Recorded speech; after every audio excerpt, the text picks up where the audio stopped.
Ladies and gentlemen, Labour have only been in charge 5 weeks and the whole nation's falling apart. However, there is some good news amongst the chaos. My hometown of Middlesbrough has been on fire for 2 days. The streets are filled with rubble, human faeces, teeth, blood, broken glass, and I'm sure there's a couple of dead prostitutes.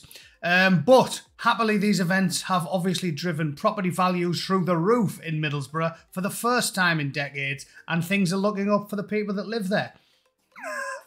All jokes aside, Sky News is covering Middlesbrough today. This popped up on my YouTube feed. UK riots, wheelie bins on fire launched at police in Middlesbrough. So, being a proud son of Middlesbrough, I want to quickly show you just a couple of photographs from my family album to try and paint the town in a better light, alright? There's so much negativity going around, let's have some positivity on YouTube for a change, shall we? So, first one, I went back to my old secondary school and there's me with the teacher, Mr. Nung Wank Bo, and the class mascot, Gary the Goat, and a few of the there's a load of new pupils who are hopefully going to get as good an education as I did. This next one here, this is a proud day for me. This is me outside the careers office in Middlesbrough the day I finally earned my green beret. Yeah, proud day for the family. You can't see them because there's a mob of 500 angry men with banners proclaiming that, you know, the best way to prove to the world that you're a practitioner of a religion that causes peace and harmony wherever it goes is to lop people's heads off if they politely disagree with you. And finally, proud day for the family. Here's me dropping the kids off for their first day at Faith Star Junior School, Middlesbrough, baby class nursery pre-unit standard 1-2. And yeah, they love kids there. Love them. Should we do the actual news now, eh?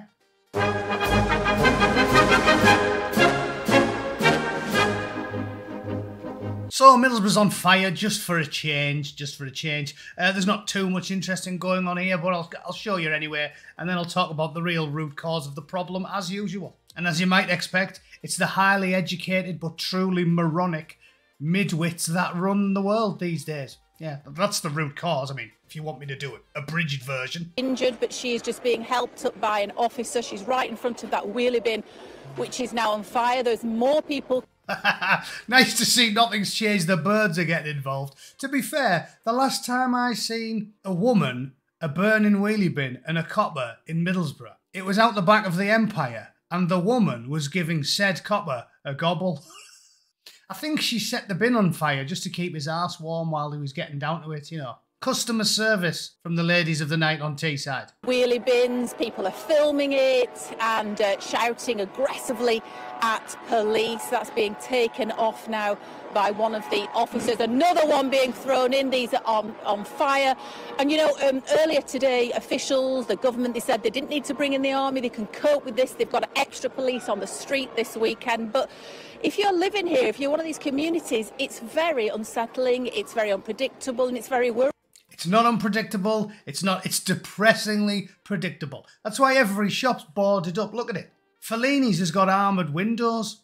Middlesbrough's the only town I've ever been to where the dole office has bouncers. I'm telling you, a mate of mine went to sign on and he said when he got there was like 8 bouncers outside. And they're all proper rough and they've all been to jail. They don't get badged in Middlesbrough. The qualification for being a bouncer in the borough is, have you been to prison? You hired some. It was the only time he'd seen 8 men, but there was only 12 ears between them.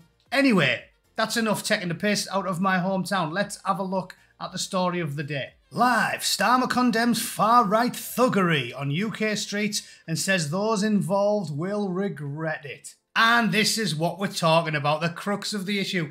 Do you remember when 500 swarthy gentlemen from North Africa were throwing bricks at coppers and put about 200 of them in hospital?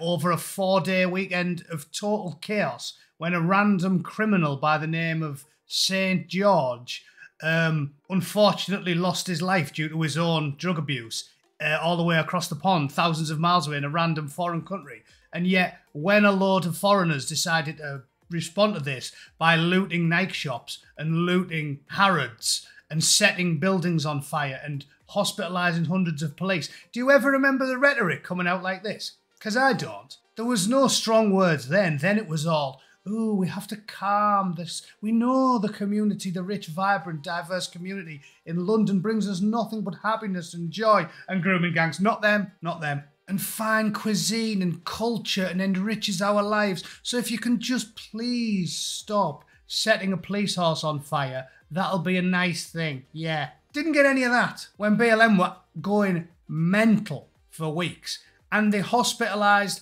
50 times as many coppers and they did 200 times as much damage. And you didn't get this type of rhetoric from the Prime Minister, did you?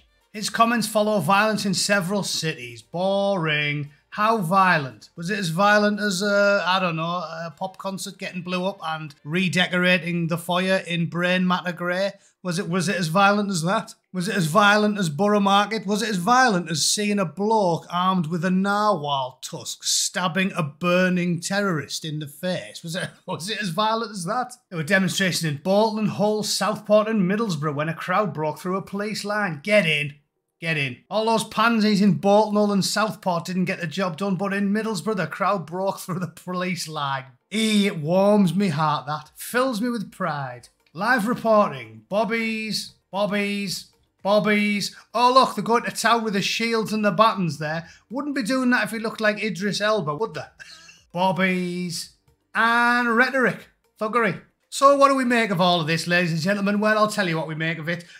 People like me have been saying it for at least 3 or 4 years. The term two-tier policing and now the nickname two-tier Kia are now ubiquitous because anybody with a room temperature IQ, the ability to read, and basically just a hole in their arse can see clear as day that if you look a certain way, you get treated with kid gloves. And if you look like me, you get coshed round the face, kicked to bits in the back of the meat wagon, and then sent to prison for a very long time. Basically, we have reversed the problem of the 70s, right?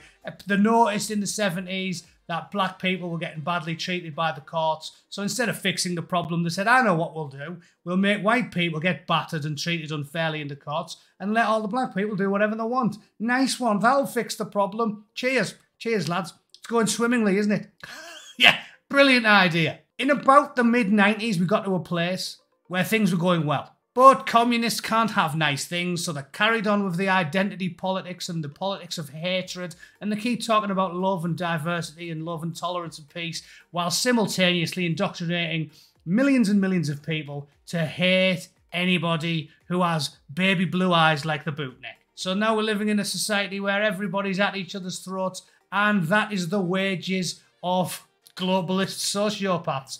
Nice one. Things are going brilliantly. I love to see it. As long as my predictions are accurate, I am a happy man. Keir Starmer is doing a worse job of running the country than Harold Shipman did as a general practitioner. So, we're getting what we paid for. At least you can't say we didn't see it coming. If you do happen to live near any of these places, don't go to them because, as I said, they'll let Somalian lads do as they please. But if you go within 200 metres of a copper anywhere near any of these riots, they will arrest you and they will charge you. And if they get the chance, they'll throw the book at you and you'll be breaking rocks for 10 years. So don't be daft. Don't go to any of them. Have a can, sit in the house, watch the Angry Bootneck and your other favourite YouTubers and enjoy the fireworks from the settee, because if you go to one of these protests, they will look for any excuse to batter you and lock you up. You know how it works. We've been telling you for ages, so don't be daft. Stay home, stay safe, and split your sides laughing at it like I do. All right?